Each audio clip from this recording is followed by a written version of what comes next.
नमस्कार। Political page पर आप सभी लोगों का स्वागत है। उत्तर प्रदेश के मिल्कीपुर विधानसभा का उपचुनाव भारतीय जनता पार्टी ने जीत लिया। भारतीय जनता पार्टी के उम्मीदवार चंद्रभानु पासवान ने समाजवादी पार्टी के अजीत प्रसाद को एक तरफा मात दी। चंद्रभानु प्रसाद पासी समाज से आते हैं। भारतीय जनता पार्टी ने इस समाज के व्यक्ति को टिकट देकर के दलित समुदाय को अपने पक्ष में करने का प्रयास। मिल्कीपुर विधानसभा में उपचुनाव की जरूरत ही क्यों पड़ी, पहले आपको यह समझा देते हैं। दरअसल मिल्कीपुर के विधायक अवधेश प्रसाद फैजाबाद लोकसभा से लोकसभा के लिए चुने गए। जब फैजाबाद से वो लोकसभा के लिए चुने गए तो तमाम विपक्षी पार्टियों ने इसको एक बड़ी जीत के रूप में प्रचारित किया। वो भी जब नव्य भव्य अयोध्या में भगवान श्री राम के मंदिर निर्माण के बाद, उनके प्राण प्रतिष्ठा के बाद हुए लोकसभा चुनाव में इस तरह की हाल।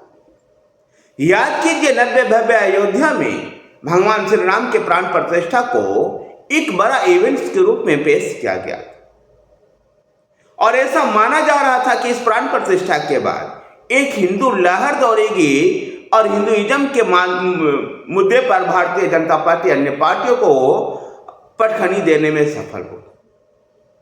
लेकिन ऐसा लोकसभा चुनाव में नहीं हुआ और भारतीय जनता पार्टी 2024 में लगातार तीसरी बार पूर्ण बहुमत हासिल करने से चूक गई। 240 सीटों पर ही चुनाव, उसमें बड़ा डेंट भारतीय जनता पार्टी को उत्तर प्रदेश से ही लगा था, जहां समाजवादी पार्टी ने 37 सीटें जीत ली। कांग्रेस भी 7-8 सीटों पर चुनाव जीत गई। जो एक नैरेटिव गढ़ा था उस समय कि भाजपा संविधान विरोधी है, आरक्षण विरोधी है, ये काम कर गया। कह सकते हैं कि अखिलेश यादव की जो पीडीए था उसका फार्मूला लोकसभा चुनाव में चला। विशेषकर अयोध्या के जिस सीट के अंतर्गत अयोध्या आता था, फैजाबाद लोकसभा सीट, उस सीट पर अवधेश प्रसाद की जीत को राहुल गांधी और अखिलेश यादव ने एक बड़े तस्वीर के रूप में पेश किया था। संसद के अंदर, लोकसभा के अंदर भी अवधेश प्रसाद का परिचय करवाते हुए अखिलेश यादव ने अवधेश प्रसाद को अयोध्या का राजा बताया था। राहुल गांधी ने भी अवधेश प्रसाद को विशेष तरजीह दी। ऐसे में ऐसा लगा था कि भारतीय जनता पार्टी के लिए प्रतिष्ठा का विषय बन गया, जहां 10 विधायक जो संसद चुने गए थे, उन 10 सीटों पर उपचुनाव होना था, जिनमें 9 सीटों पर उपचुनाव हरियाणा और महाराष्ट्र और झारखंड विधानसभा चुनाव के साथ हुआ। उन 9 में से भी भारतीय जनता पार्टी 7 जीत गई। मिल्कीपुर विधानसभा का उपचुनाव दिल्ली विधानसभा चुनाव के साथ। मिल्कीपुर में ऐसी प्रतिष्ठा का विषय था, इसी से आप अंदाजा लगा सकते हैं कि मुख्यमंत्री योगी आदित्यनाथ 5-6 बार वहां दौरा किया। 7-8 मंत्रियों की टीम वहां लगातार कैंप कर रही थी। तो समाजवादी पार्टी भी पीछे नहीं थी। अखिलेश यादव गए थे वहां पर कई बार चुनाव प्रचार करने के लिए, तो डिंपल यादव भी वहां पर चुनाव प्रचार में उतरी थी। सांसद धर्मेंद्र यादव भी चुनाव प्रचार में गए हुए थे।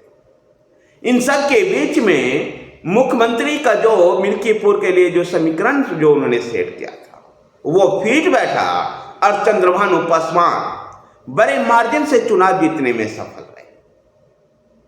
और यूं कह सकते हैं कि जो प्रतिष्ठा लोकसभा चुनाव में भाजपा ने खोई थी, योगी आदित्यनाथ ने खोई थी, मिल्कीपुर विधानसभा का उपचुनाव जीत करके वो प्रतिष्ठा उन्होंने फिर से हासिल कर दी और 2027 के लिए एक नया मोमेंटम उन्होंने सेट कर दिया। इन सब के बीच में अखिलेश यादव का भी बयान आया है कि मिल्कीपुर विधानसभा का उपचुनाव भारतीय जनता पार्टी नहीं जीती, बल्कि उसको तंत्र से ऐसा सपोर्ट मिला कि उस तंत्र के दम पर मिल्कीपुर विधानसभा का उपचुनाव भाजपा जीत पाई, जैसा कि अक्सर होता है। और विशेष करके 2014 के बाद तमाम विपक्षी दल अपनी चुनावी हार को स्वीकार नहीं करते हैं, बल्कि संस्थाओं पर उसका ठिकरा फोड़ देते हैं। अभी आपने देखा ही होगा कि महाराष्ट्र विधानसभा चुनाव में हार का ठिकरा भी निर्वाचन आयोग पर फूट रहा है। मतदाताओं की संख्या अधिक होने के लेकर के फूट रहा है, जबकि 2004 से लेकर के अब तक के लोकसभा और विधानसभा के चुनाव में वोटरों की संख्या इतनी ही संख्या में बढ़ती हुई आई। लेकिन अपने कमियों को छिपाने के लिए ये तमाम विपक्षी पार्टियां अपने हार का ठिकरा निर्वाचन आयोग और तमाम एजेंसियों पर फोड़ दी। ऐसा ही अखिलेश यादव ने किया।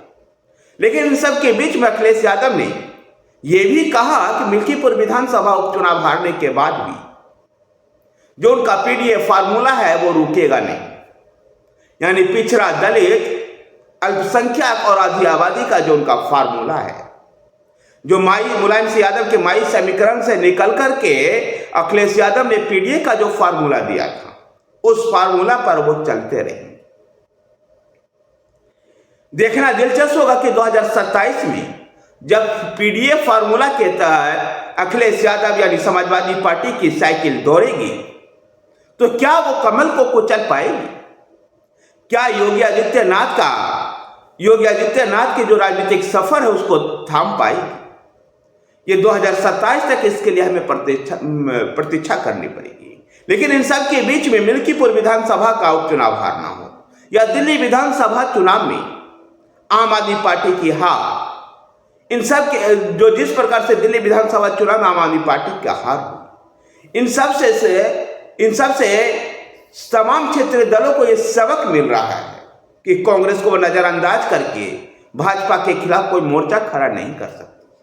और कांग्रेस भी इस मूड में आ गई है कि वो राज्यों में अपने जमीन पर दूसरे दलों को मौका नहीं देगी और अपने राजनीतिक जमीन को हासिल करेगी। पूरे भारत के राजनीतिक अगर इतिहास को याद करें तो चाहे बिहार हो या उत्तर प्रदेश हो या फिर तमिलनाडु हो या कहीं पर भी कोई सा भी राज्य हो, कांग्रेस के दम पर ही तमाम क्षेत्रीय, कांग्रेस के राजनीतिक जमीन पर ही ये तमाम क्षेत्रीय दल पनपे। उत्तर प्रदेश में जब कांग्रेस कमजोर हुई, जब ही समाजवादी पार्टी वर्चस्व में आई। ऐसा ही बिहार में आरजेडी का भी हुआ।